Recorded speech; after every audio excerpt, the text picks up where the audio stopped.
All right, we are back with part 2 of your Monsters Starter Deck Guide. All right, hope you enjoyed the first one. I think we made that one with basically whatever we opened from like as soon as we finished the first 3 games. So pretty weak sauce, okay? So let's talk about after opening kegs, winning some games, getting down to, I think maybe rank 25, not even sure. What cards did we craft? What deck did we make? And why did we make that deck? These are the questions. I got your answers. All right, first of all, we changed our leader. Once I got enough cards to make it happen, I went to Fruits of Isgith. Now, there's something to be said for these, some of the other leaders.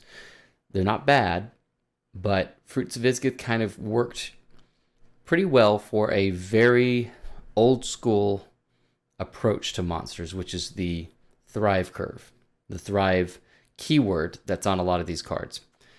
So take for example the Indraga larva.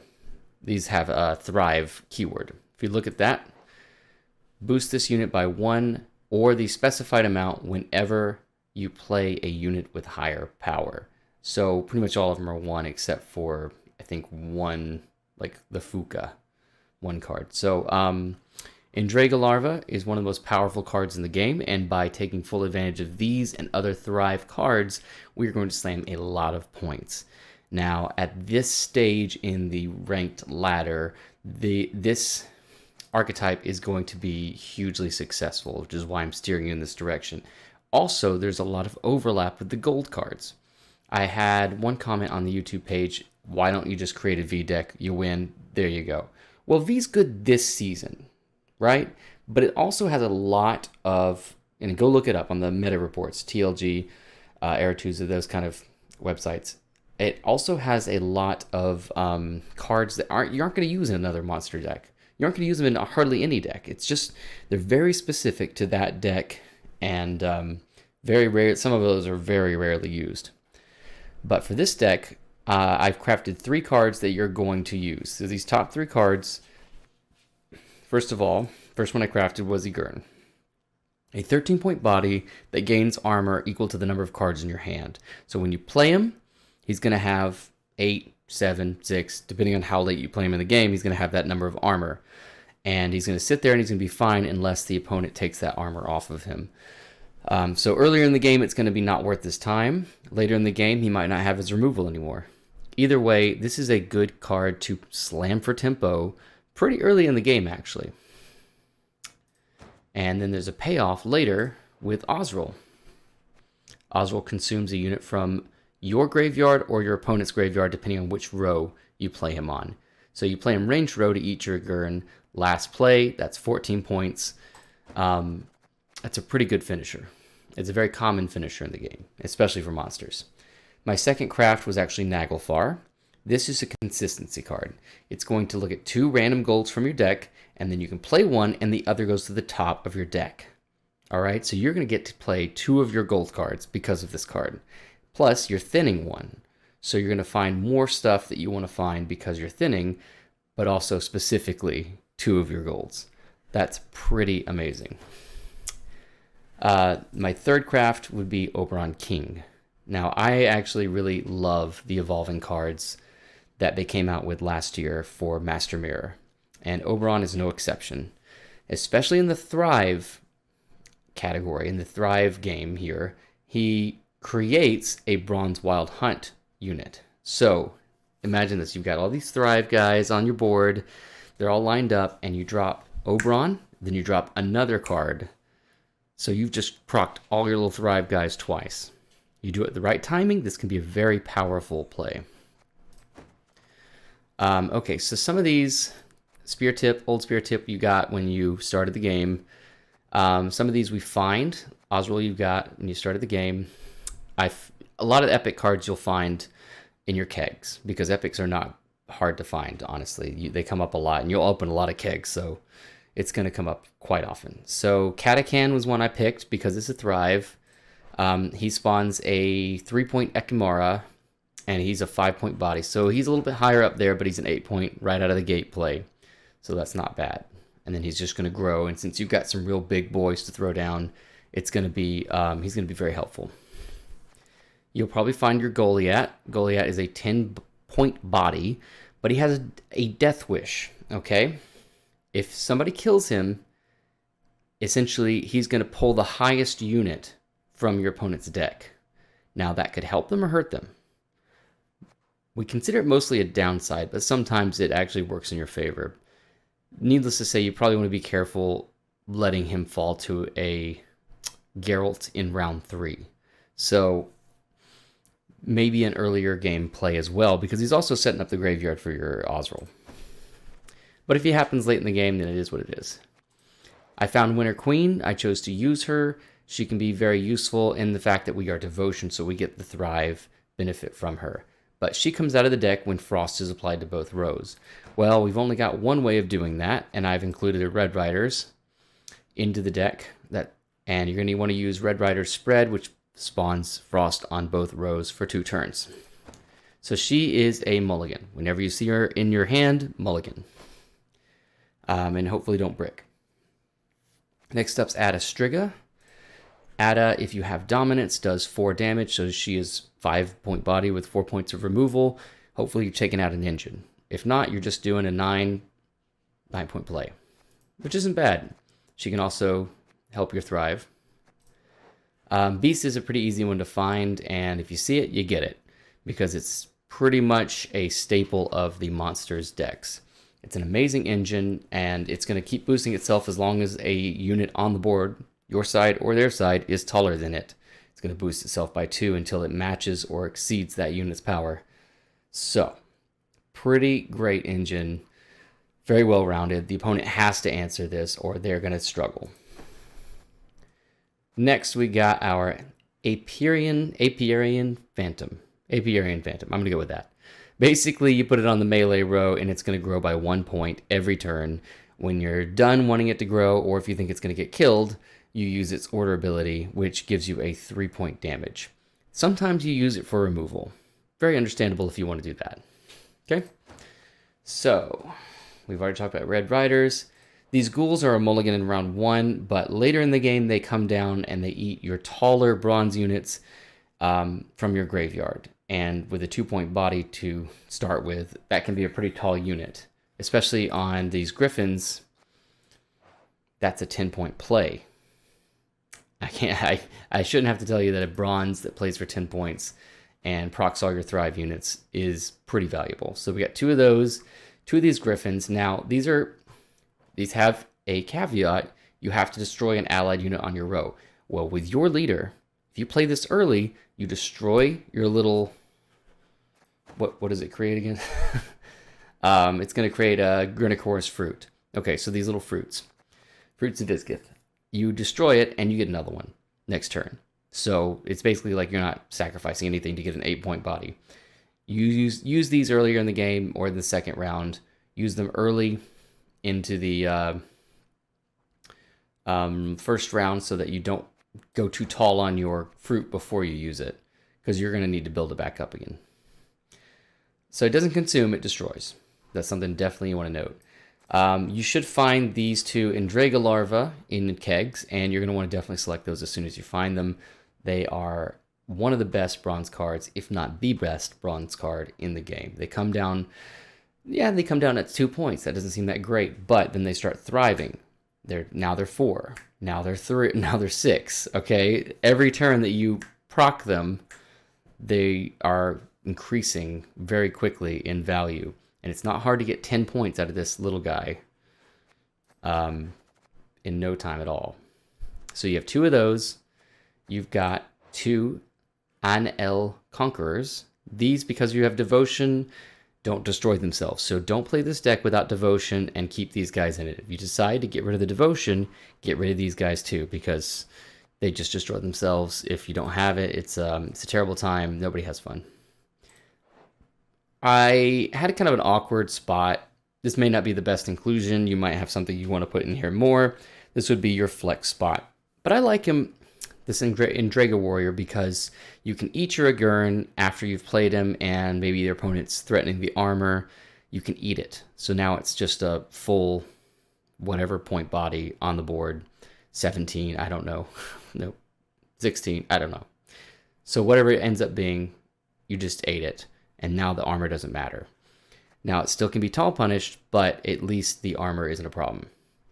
So that's one way. Also, when it eats something, it comes down as that power, the combined power of that 4 plus whatever it eats. So it's a way to proc your higher thrive point units. So once you get to up to 7, 8, it can be hard to proc those units. So this guy gets you a little bit of a way.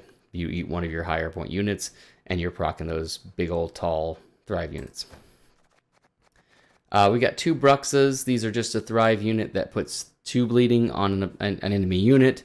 It's nothing special. It's just a little extra value to a single thrive body that just grows over time. These Necker warriors are essentially Indraga larva without the armor. So not quite as good, but honestly, if the opponent doesn't have answers, they can end up being just as good. And they can also bait some of those damage, some of that removal that you might see coming out, get it off of your more valuable stuff. So yeah, that's the deck. That's what we built, and I'm pretty sure we're going to have fun with it. Let's go into some games. Alright, we're playing against Imprisonment. They get 2 charges that do 3 damage and lock the unit that they're pointing at. Turn this down as they need to be it. Okay. So, generally speaking, these are the kind of cards I want to mulligan round 1. And we'll hopefully not see any of our bricks, which is just, I think, the queen. We do have a way to get her out. I'm going to go ahead and mulligan this ghoul. And yes, we get lucky. We don't see our brick. We're going to go ahead and open with our Neckers.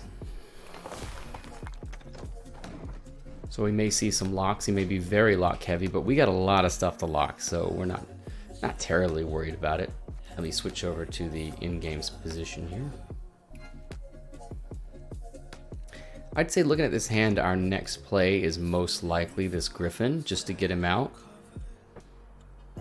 Well, okay, so if he's going to go high tempo like this on red coin, we are going to want to play a little bit more power here.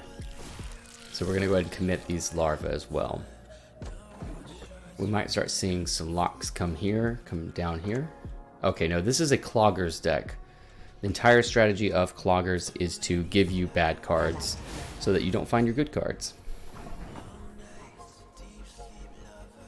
But we're just going to continue with our game plan.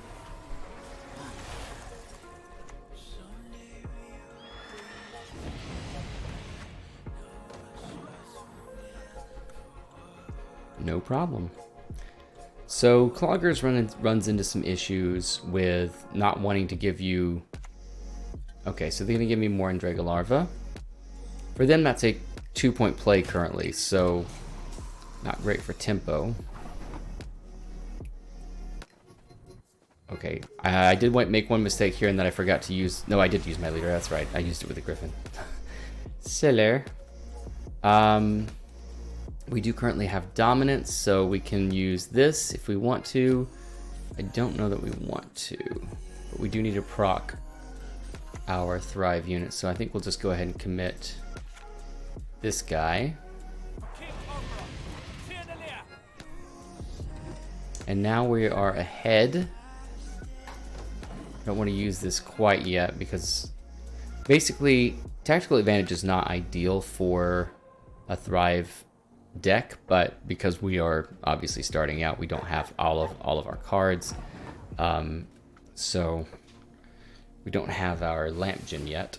It would probably be preferable. I am going to go ahead and put some frost down. Winter Queen comes out at the end of the turn once I click. I think maybe I just use this here,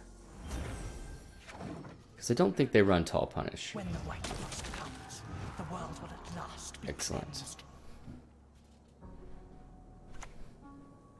Okay, he's using double thinning. It's a particularly unfun deck strategy. All right, we're still seeing that we are dominant. We could throw down our Phantom. It's kind of late in the round, but they're cloggers. We're probably going to need as much juice as we can get to control the rounds. And it's a card they don't want to clog us with. Now, he doesn't proc the Winter Queen, so that's something to take note of.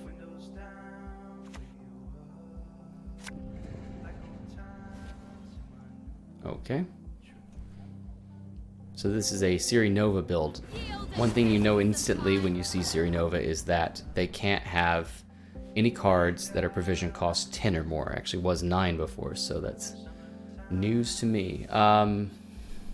We are definitely also dominant still. We'll play our Adastriga here, proc all these little guys. Yeah.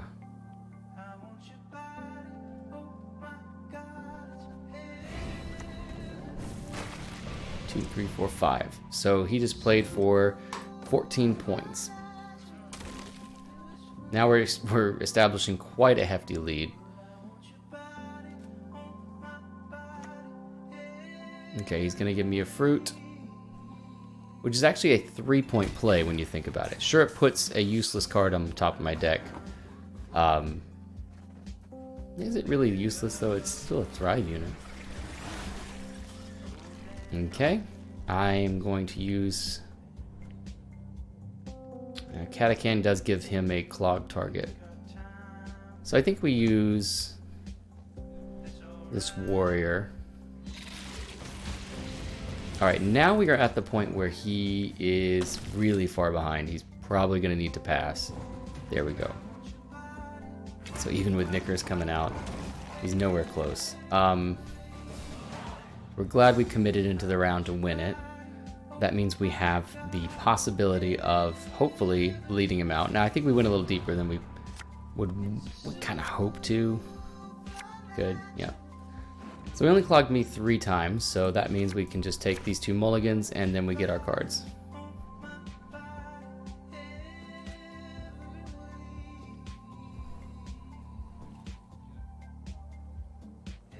The downside here is that Siri is a bit of a problem, which means we can't pass because she's a body on the board, which would put him at card advantage. So we're probably just gonna have to play into it.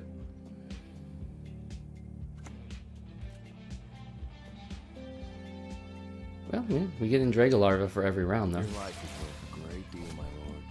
I'm confident in that. So we will set up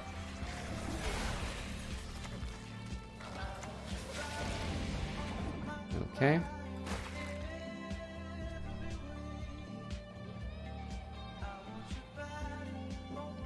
Alright, so we've got 4 Thrive units now. I'm gonna clog it with the fruit.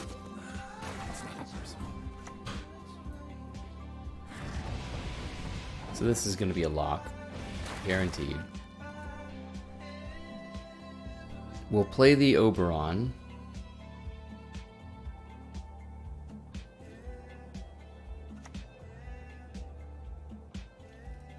Okay, so this comes out. This is actually one of the 4 potential mentors.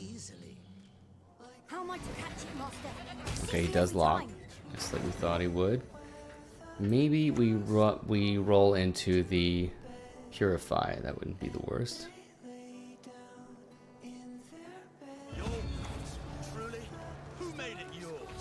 So we do see the 7, which is good. He's not an engine for this turn. It doesn't matter where we play it. It would matter where we played it if it wasn't so big, but it is big enough to where it's not a problem. So silky.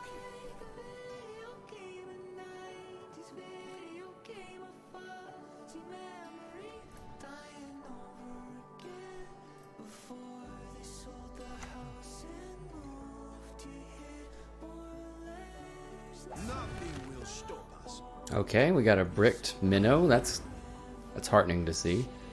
I think we go ahead and do this because we proc 2 of our Thrive guys.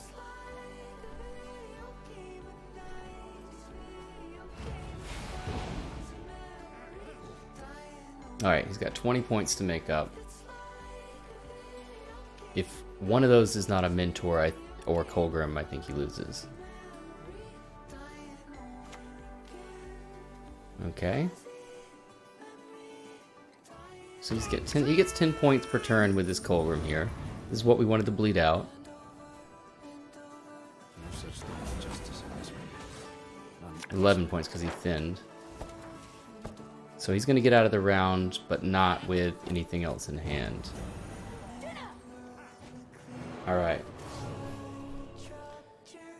Now it just comes down to hopefully we can generate enough points to beat a Mentor, maybe 2. Yeah. Not exciting. You know, I feel like this camera's just not even pointing at me. Alright. So that's good. And that's not bad at all. So we'll go ahead and not worry because it, well, okay, he can't damage it with this without locking it first, so essentially it lives no matter what. What's our tallest unit? 8? It's not bad. We should be okay here, having gotten Colgrim out. I think we're okay. Our tallest is probably Goliath or one of those. 9 or 10. Probably 9. Yeah. So we're gonna do this. And we'll see if he knows that the lock doesn't work. And we're gonna see 2 golds, which, yeah, that doesn't do it, buddy. Sorry, I blocked it. I was looking ahead. Doesn't kill it. He had to try. Alright, so let's see what we get. I think we're probably okay here no matter what. Yes, indeed. Too bad, sir. Too bad. You tried. You tried your nasty Nilfgaardian tactics. And you got thwarted. Nilfgaardian. Cool. No problem. Smelly toothpaste. Well, we're playing Nilfgaard again, and they have Tactical Decision, which means they get to look at 3 cards in their deck and put 3 back, and they get a 6-point body, I believe, for their trouble. So I usually don't want to have this many of these guys in my hand, but I had to mulligan some of those worst cards first. So let's play these.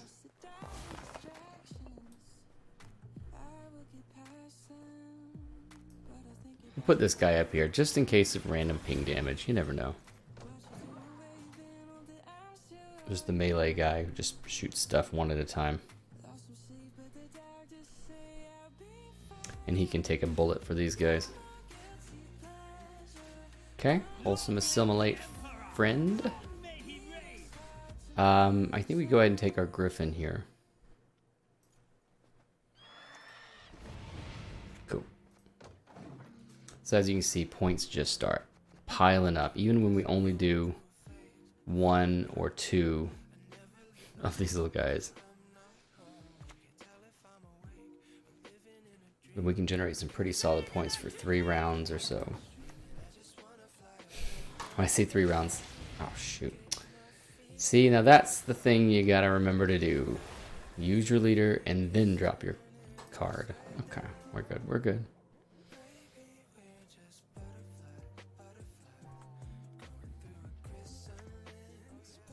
Okay.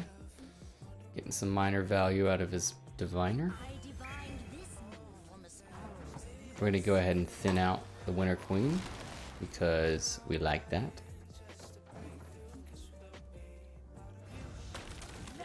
We actually do have another Griffin. I think we'll go ahead and take it. Especially with this many engines, we're probably going to want to just slam these points and then maybe just get out of here.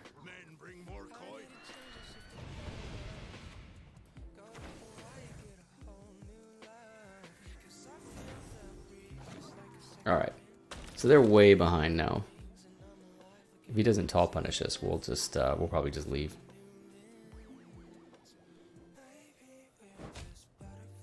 Yeah, he wouldn't hit that if he was going to tall punish us.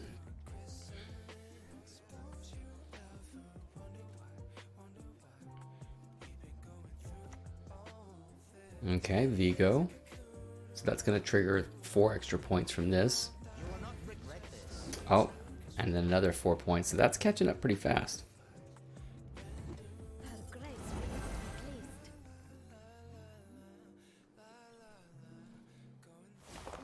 Nice. I think we're... Now that he did do some tempo, maybe passing is a tiny bit premature. And we'll go ahead and throw down one more. We ourselves get 5 procs on the Thrive.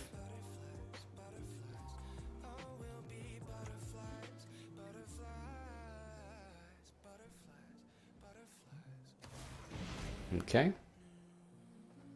So this again showing its worth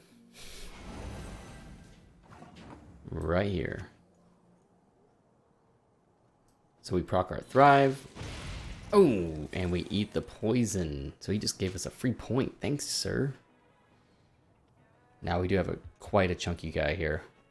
He's very vulnerable. But we get the pass without really too much sweat. Winter Queen's the only thing we used, basically, that was a gold, and we thinned that out. That was its value, really.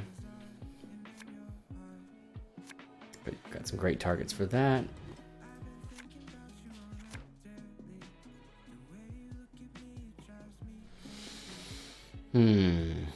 Okay, I think we just go ahead and do some larva here. We'll do a short bleed, maybe try to get some points just out there on the floor, on the board, the dance floor. Interesting, interesting. And if I insert a needle here, what then?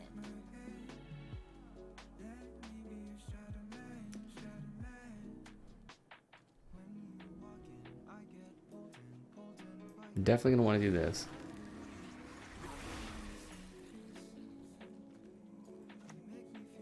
Let's slam this.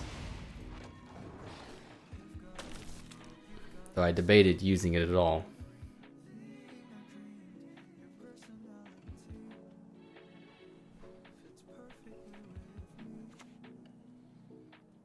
Interesting.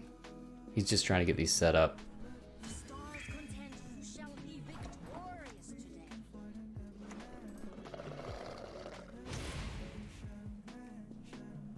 And I think that's all we want to play this round.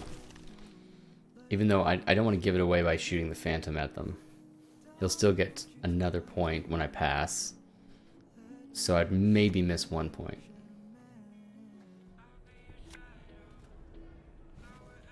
Okay, we get the Brathens out, that's good. So definitely by bleeding Assimilate, they're losing some value because they're setting these up. It takes them a while.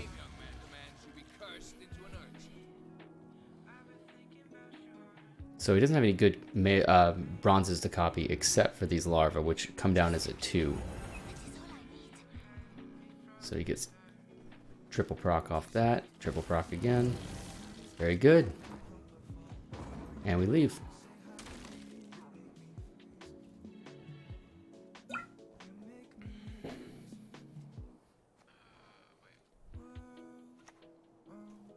Okay. That's not enough. We use leader. Do we do math? So yeah, we didn't shoot this off, but it got the 3 points basically anyway. And now having to go two cards down, it's probably game. I would have used leader for sure if I didn't have another card that would have kept up here. Okay. Yeah, and so he's shortened his round even further. Yeah, definitely leader would have been preferable to going 2 cards down there.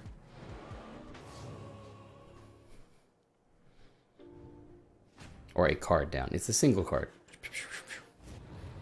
But because he has to go first this turn, that means I get like 3 turns after he finishes, which is kind of insane in this situation. Well, we would love to find any of these golds. That's a lot of golds to miss. Ooh, that's a good one. Ooh, piece of candy. So, we will probably... Obviously, we're going to go larva first. We might even go catachan. Because this guy might create a unit that is bigger than this. So that'll get all our thrives on the board first. Okay, I don't see the point of that.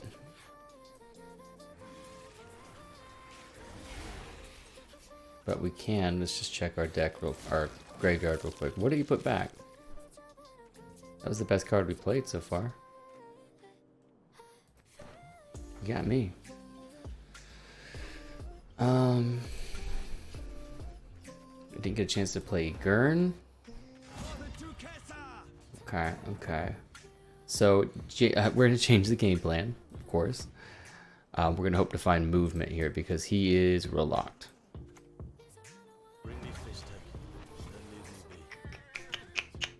That is a shame. Well, looks like he's getting his leader twice. We should be in good shape still. I'm row stacking for no apparent reason.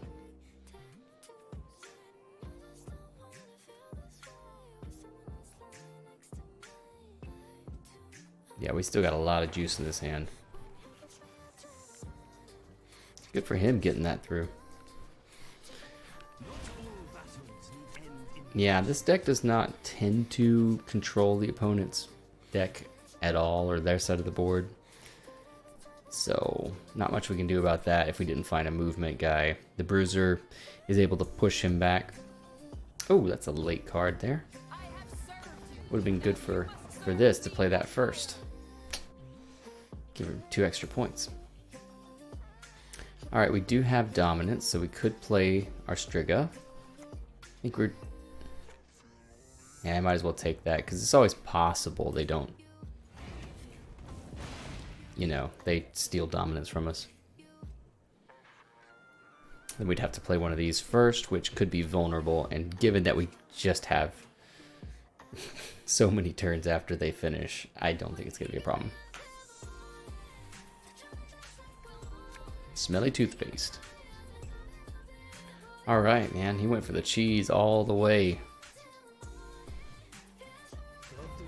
Guess he's going double bribery. And this time he'll get the 2 points from Glynis.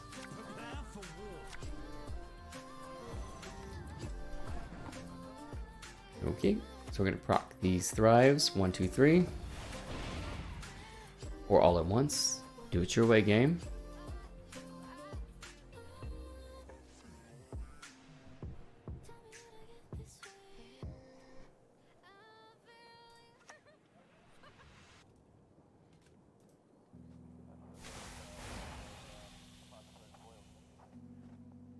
Okay.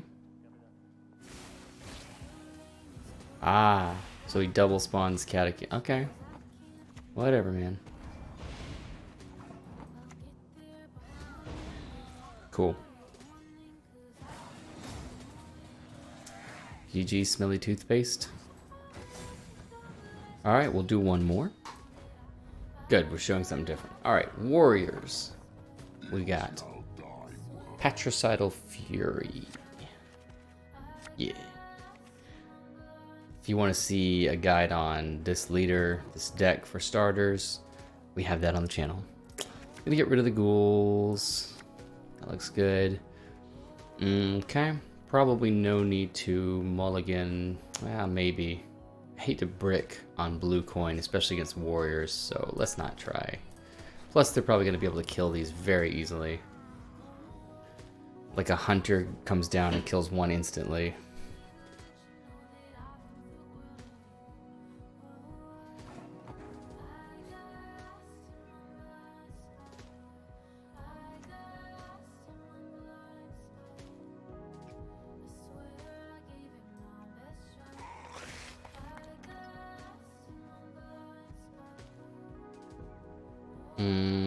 Okay. So there's a couple things he can do to take these out. Marauder will go pop pop, kill it. Hunter will kill one. So we may not want to continue trying to get these neckers through. Okay.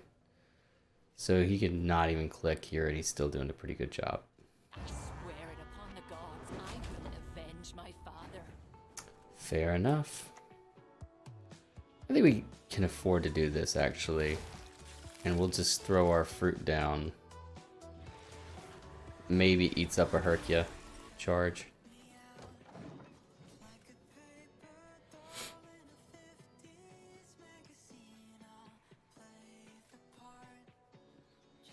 So we got some kind of awkward plays here. This actually might be the way. Let's take a look at what we might get.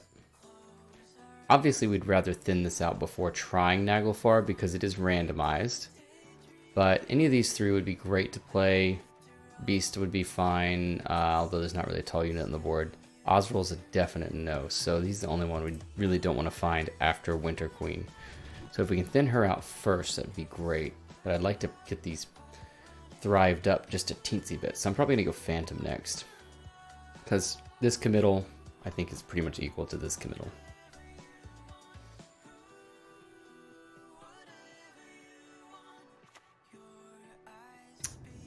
Okay, he's running Delirium, so that's going to take out the larva. Is what it is. Alright.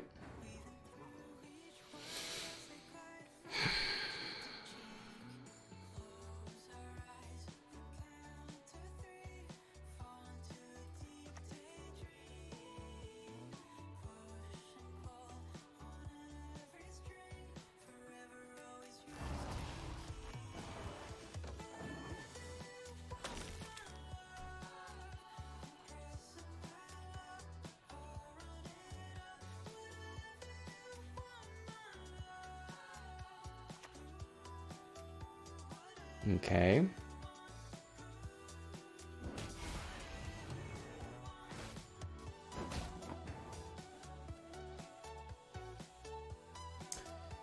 Well,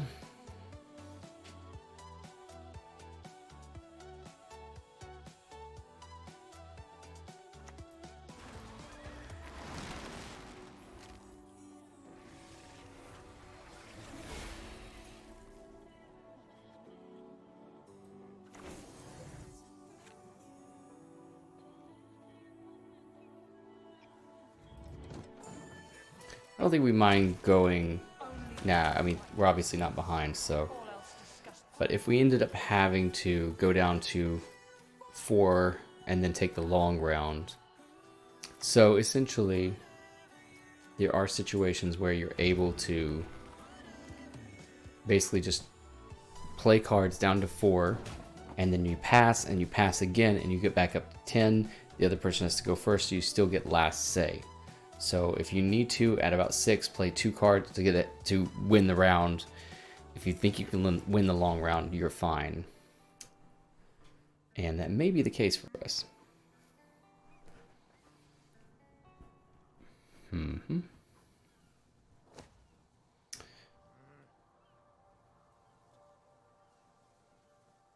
So that's a lot of points if it goes off, and it probably will. I can only assume. We have dominance, so let's take out this Herkia.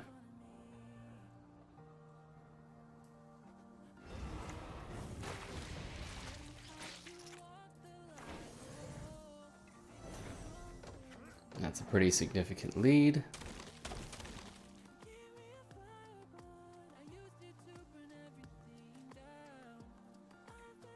I think we don't really want to hang out in this round too much longer, because that champion of Svalbard's going to get pretty tall. He's going to be a 12. Puts them 17. If he can damage it. Hey, listen here. Listen well.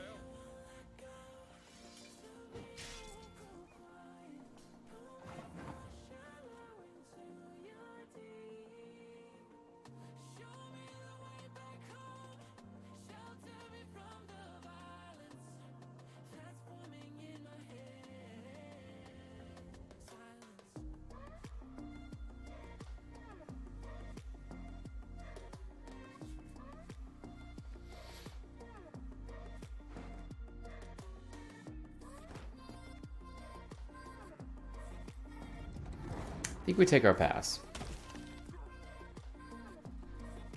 Yeah, I mean, he's got a little ways to go to get there. He can proc his champion of Svalblood if he has the means. If he didn't have it, I don't know why he'd play it. But yeah, losing on even doesn't seem very appealing. He's kind of behind by a good amount, so should have to do something to get ahead here. Okay, he didn't have it, so we basically called his bluff, and I think that's going to be the game in the long run, because that's pretty rough. To have to give up your leader round one. I mean, you do it rather than losing on even or going down. You going down 2 cards isn't the end of the world. Okay. Going down 2 cards, you know, you don't get last say. You can just pass in the second round and go to the last round. I mean, it's just like losing round 1 and then having last say. It's not really that big a deal.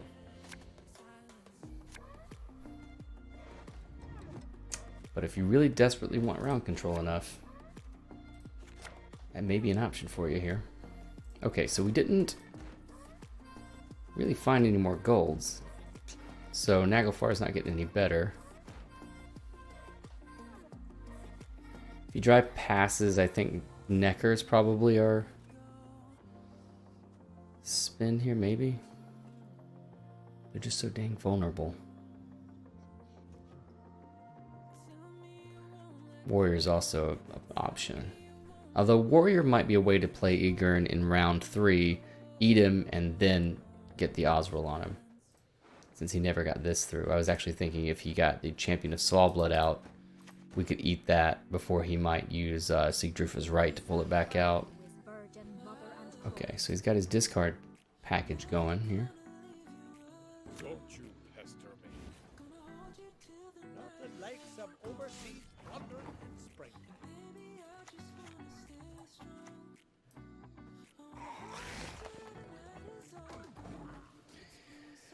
Alright, we'll see if he has an answer. I figure if we're going for a round where we're getting bled, we might as well give up our weakest card first, see how long this is going, because it's pretty easy to come up with these points for the moment. Griffin. Pa-pow.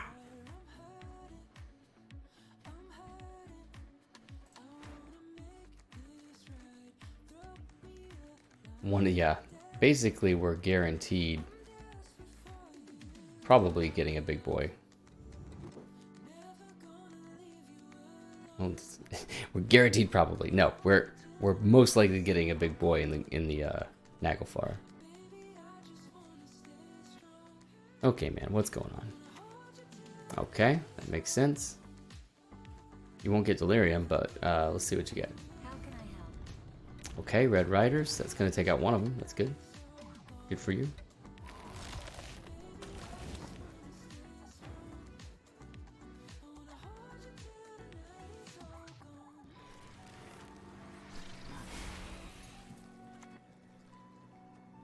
So you have to play this on the same row. Just make sure you realize that, because I've completely forgotten brain fart, and you got to do it on the same row as the fruit that you're going to eat.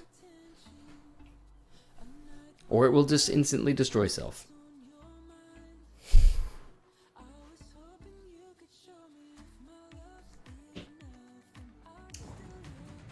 Alright. So, we're 4 points behind. We're going to get hit by 2, so that's 6 points behind. So this 7 plus an extra Thrivey guy ought to be fine.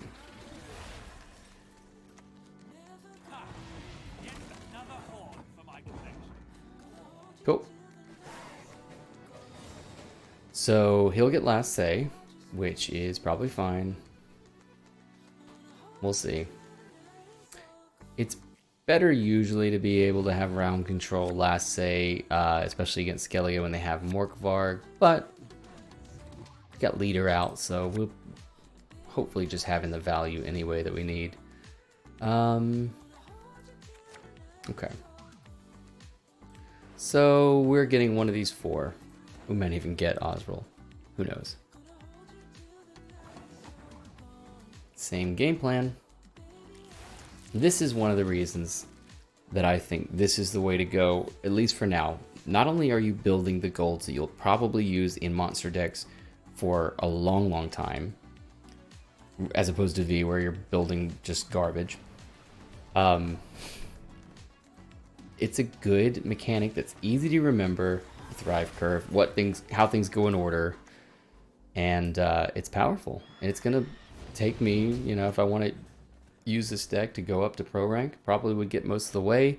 With a little bit of adjustment, we can add in a card called Koshi, maybe change the leader to Force of Nature, which tends to be the leader of choice for Koshi, or Koshe, whichever it is.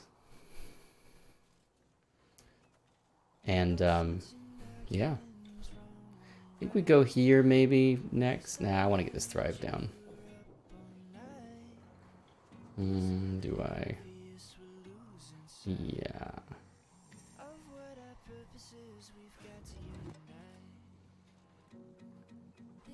So this guy, one of the cards you can find is the Bruiser. We were looking for it last turn, and we didn't find it.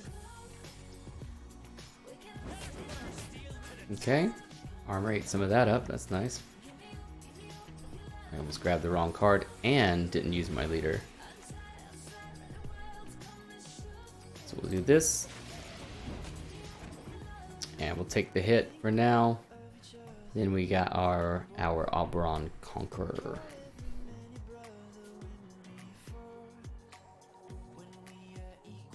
Getting this down after Oberon, maybe. Or maybe before.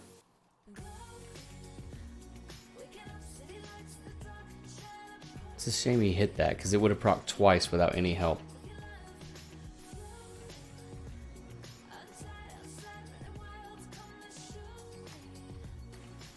Okay, and armor up. Killing this. Oh, I don't know. People obsess about these things when this is the same. It's the Thrive unit. That would have been a kill. Okay. I'm gonna do this for the chance of the Bruiser. We get it. We're gonna take it. Disable this boat. Make a bunch of points. We still have this unit on the Thrive curve, thanks to him. Now, if he was looking for a Blood Eagle target on this, we just denied it by double procking.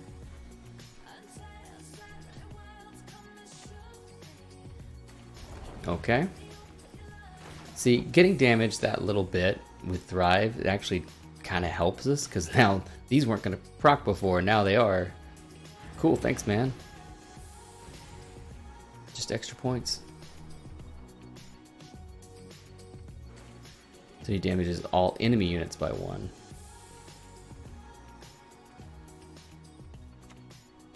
Ah, well, he was going for Wild Boar. Nice. Well, that's not going to do too much.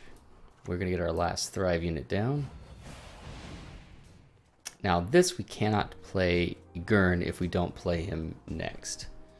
But given this Skelly gets last say, I wouldn't really want to play Gurn, so hopefully it's one of these two or Osriel. Although I don't think we have a big boy to eat. So Osriel, yeah, I guess it's the best we're going to hope for is a 10.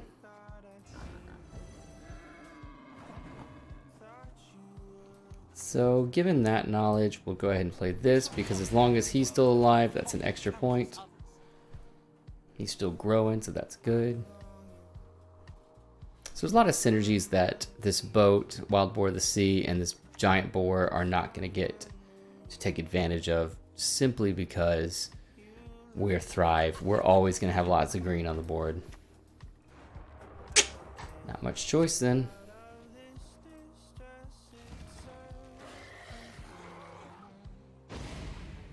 So even if this dies, all of these got procced by it, so still pretty good.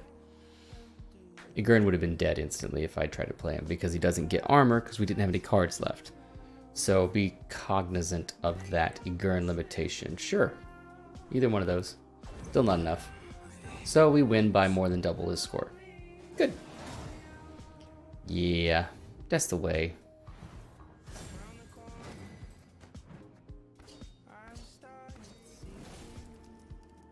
cool. So I know it's interesting that in one game I'm like, I'd rather use my leader than go down a card here.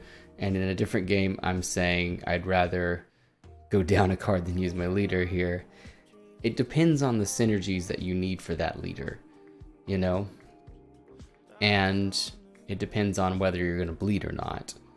Though if you end up giving up your leader, you're probably in a weaker position to bleed, so maybe not considering not doing that. But at the same time, it's really hard to bleed monsters in general, so yeah, tough position. All right, well, that's it. That's the monsters deck. That's the monsters way. Let's take one more look at something. I'll show you Koshé. And you can look up Koshé's deck. There's plenty of examples. We may even do another video just for that, just because it's fun. Okay, I'm apparently misspelling him. I saw him. Here he is. Ah, he's got a C. Koshché. Koshché. I didn't even know there was an extra S-H-C-H. Koshché. Koshché. In any case, when he's a Thrive unit, and when he gets his Thrive procced, he spawns either a drone, or if you have 4 cards in your hand, you're spawning Indraga Larva, which means that they're getting Thrived the next turn, and then the next turn they're getting Thrived, and then boom, boom, boom, boom, boom. And so you can easily overfill your board if you have too long of a round, but with a little bit of practice, this is a very powerful card.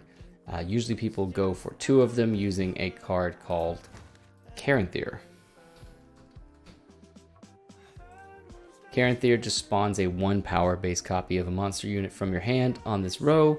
With Koshé, you essentially spawn it and then instantly proc it, so you're getting your Indraga Larva, and it goes up to a little bit higher power.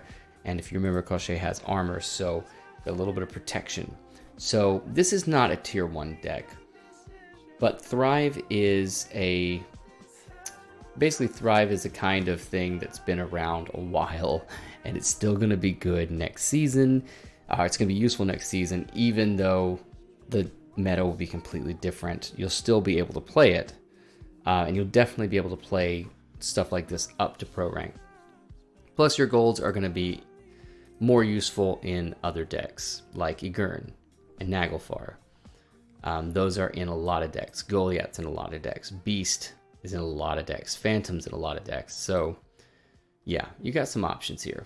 And I hope you have enjoyed the video. Subscribe, like, very helpful. Check us out on Twitch and Twitter under Zach of Rivia, and I look forward to seeing you next time.